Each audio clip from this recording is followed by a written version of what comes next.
এই বছরের ফেব্রুয়ারি মাসে আমি দুবাই ভ্রমণ করি, একটি শহর যা অল্প কয়েক দশকের মধ্যেই মরুভূমি থেকে উঠে এসে বিশ্ব মানচিত্রে নিজের জায়গা তৈরি করে ফেলেছে।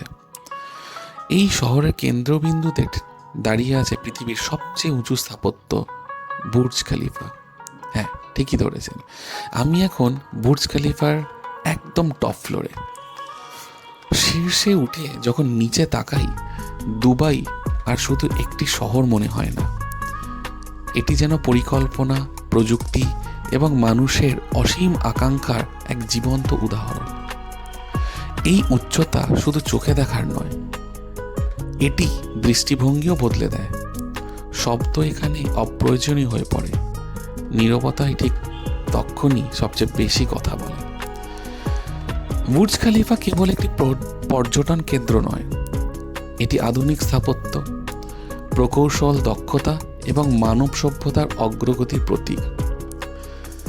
যারা ভবিষ্যতে এখানে আসার পরিকল্পনা করছেন তাদের জন্য একটি ছোট্ট পরামর্শ: আগে থেকেই টিকিট বুক করে রাখুন, কারণ এখানে প্রচুর ভিড় হয়। এবং বিকেল 3টে থেকে 4টের মধ্যে ওঠার চেষ্টা করুন, কারণ এই সময়টিতে দিনের আলো ধীরে ধীরে সন্ধ্যার রূপ নেয়। সানসেটের দৃশ্য এক কথায় অনন্য, সেটা হয়তো আমি আপনাকে বলে বোঝাতে পারবো না। অনেকে রাতে ওঠেন, কিন্তু আমার অভিজ্ঞতায় দিন ও রাতের মাঝের এই রূপান্তরের মুহূর্তটাই বুর্জ খলিফাকে সবচেয়ে বিশেষ করে তোলে। এই অভিজ্ঞতা শুধু স্মৃতিতে নয়, দৃষ্টিভঙ্গিতেও থেকে যায়।